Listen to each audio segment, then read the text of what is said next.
Hello everyone! So welcome back to my YouTube channel. This is Maj, and for today's video, pag-uusapan natin si Beauty Bean, guys. So this is my 21st day na, guys, sa pag-drink ng Beauty Bean. So I will tell you kung ano yung progress sa akin. And of course, sa aking pang-third na pack na ganito, guys, I only got more than 50%.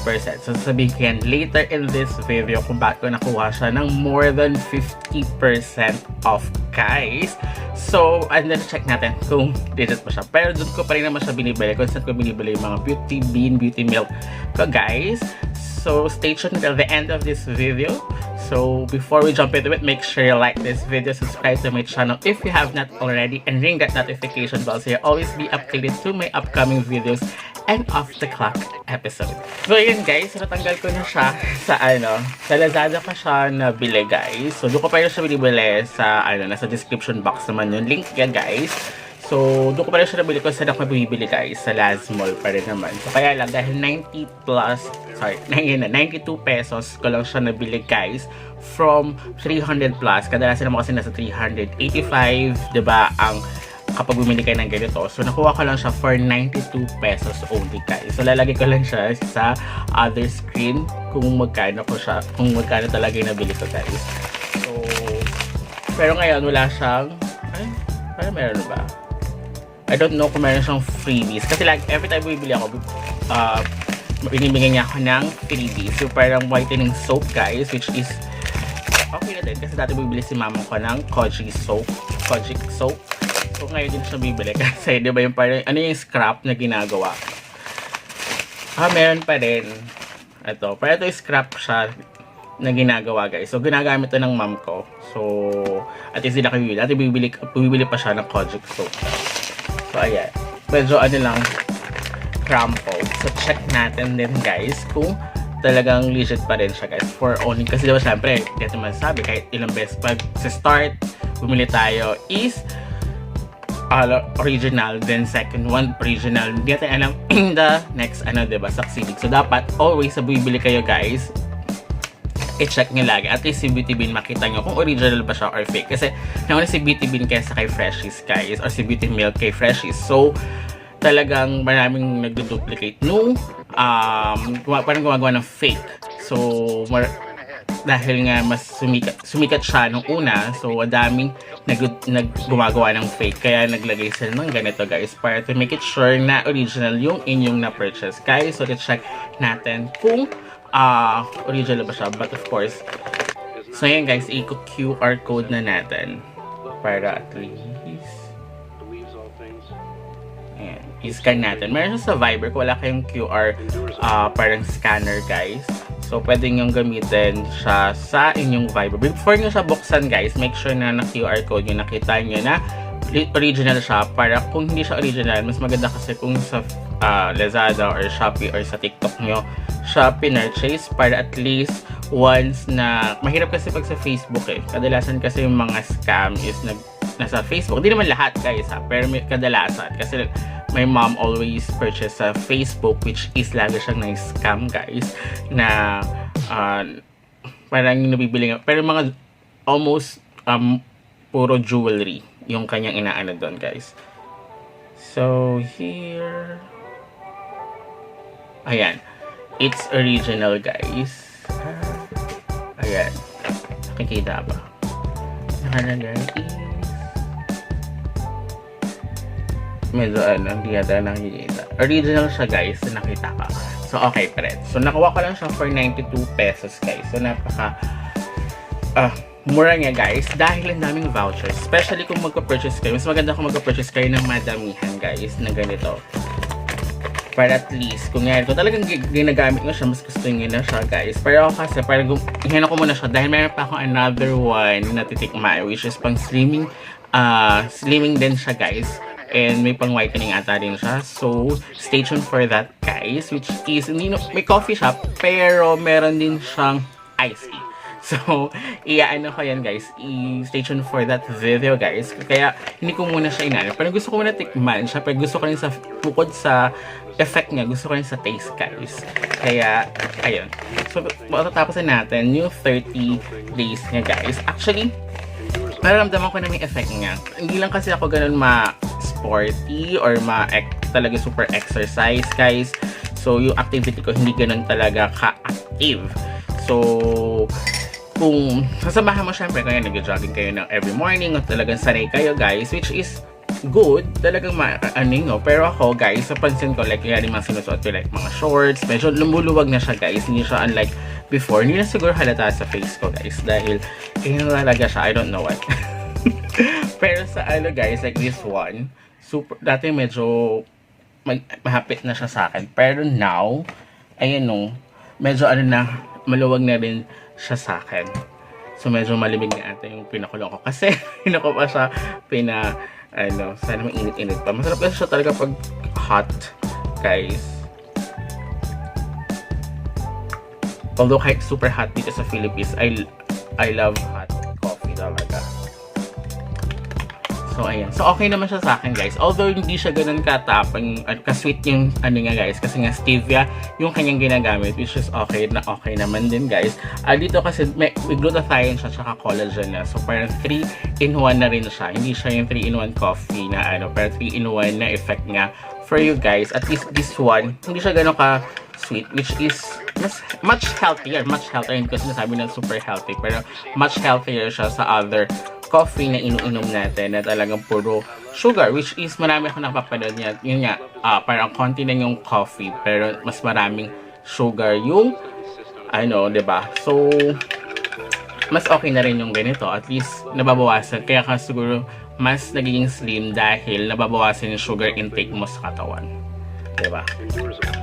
So, mas okay na siya. For me, guys, parang in my 20 days, na tuloy-tuloy dapat kayo, hindi kayo pwedeng mag-stop. Although, I'm really sorry kung may mga post ako. Nadidelay yung post ko, guys.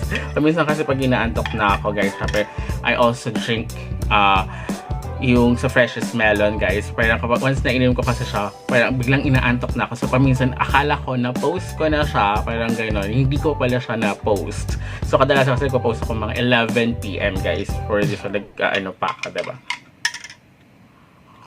Hindi siya ganun kainit. Pero okay pa rin. I love the taste. Parang if you love, I love mocha kasi. I love the mocha flavor, guys. If you love mocha flavor, okay na okay siya, guys. And kung talagang kakapayat kayo, or kunyari, hindi naman talagang intention magpayat, parang madali kayong tumaba like me, tapos hindi ganun ka-unactive yung okay siya, pero at least nababalance, diba? Hindi talagang pag magiging kayo, mas lalaki, diba? Something like that. So, para at least na-maintain pa rin na hindi, diba? So, syempre, pag super excessive naman, masama rin naman, diba? Pag lumagpas tayo sa boundary ng overweight, diba? Naging obese na tayo. So, may hirap din yun, guys. So, at least ito, kahit hindi ganyan ka-active yung activities ko, at least, hindi ako ganun talagang lumulobo or talagang super tumataba, diba? Mas na-maintain pa siya. So, okay naman siya. Pero kung talagang goal nyo is talagang super magpapayat, which is dagdagan nyo siya ng exercise para at least mas mabibilis yung inyong effect nga for you. Pero sa akin, sa ganito, naramdaman ko naman siya kasi hindi na ako ganun masyado kumakain kaya mas gusto ko siya iniinom in the morning, and then hindi na ako masyadong kumakain in the evening kasi pag I drink freshest melon, pero hindi rin ako nagugutom masyado. So, as natulog na ako, then nagigising na ako, super tagal ng tulog ko. Okay na okay for me, diba? So, parang hindi napuputol-putol. Kung napuputol-putol yung tulog nyo, diba? So, mas okay na uminom kayo ng mga ganon para at least mas smooth at mas masarap yung tulog nyo pagising nyo sa umaga. So, ayun guys pala, sorry. Ianin natin. Diba sabi ko kasi nga nakuha ko siya, dapat bibilihin nyo siya, kaya bukod sa mga sales, kasi lagi naman siya nag-flash deals. Hintayin nyo yung flash deals, guys. And then, lagi may voucher ngayon na. Actually, take this opportunity dahil I thought like sa Shopee before na it's forever. I mean, mas talagang for lifetime na talagang super magtatagal pa. Pero biglang, poof, mamimili ka na lang kung free shipping or the vouchers na discount vouchers, diba? So, this one, mas umokay si Lazada for me dahil pwede nyo gamitin ngayon bukod sa vouchers na discount, meron pa siyang free shipping vouchers na pwede yung pagsabayin, which is parang nagkabaliktad sila. Dati kasi walang ganun si Lazada. Kumbaga parang, tas may coins pa, diba? Kapag dati kasi hindi ganun si Lazada. So ngayon, mas umokay si Lazada for me. Kasi kita mo from 300, actually diba pag naka-flash deals kasi siya, bukod sa kaya may naka 20 plus % pa siya. So, supposed to be 301 pesos siya.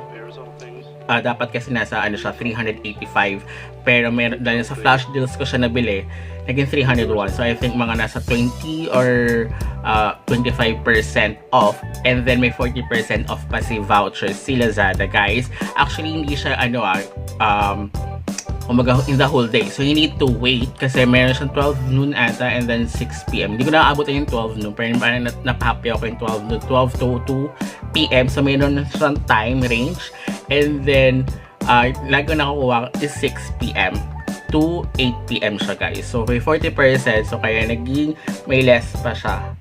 So, ang laki ng less nga. And then, less free shipping. And then, meron pa akong cashback rebate. So, kasi di ba before is nag-iipon talaga ako ng pang cashback na vouchers, which is ngayon laging meron si Lazada. Actually weekly and daily meron siyang cashback voucher, which is yung cashback voucher is another parang discount pa rin naman siya. Hindi mo na siya makita kaya ngayon bumili kayo tapos ginamit yung cashback voucher, hindi nyo siya kagad makukuha yung kunya kung magkano man yun. So pwede nyo siyang gamitin in your next purchase, which is yun yung ginawa ko. So kaya nakuha ko lang siya for 92 pesos. Diba? Ang laki ng so more than 50, I think mga nasa 70 plus % siya, guys. Kasi nasa 380 or 350, 360 nag-range naman yung totoong price ni Beauty Bin once na you purchase it originally. Diba?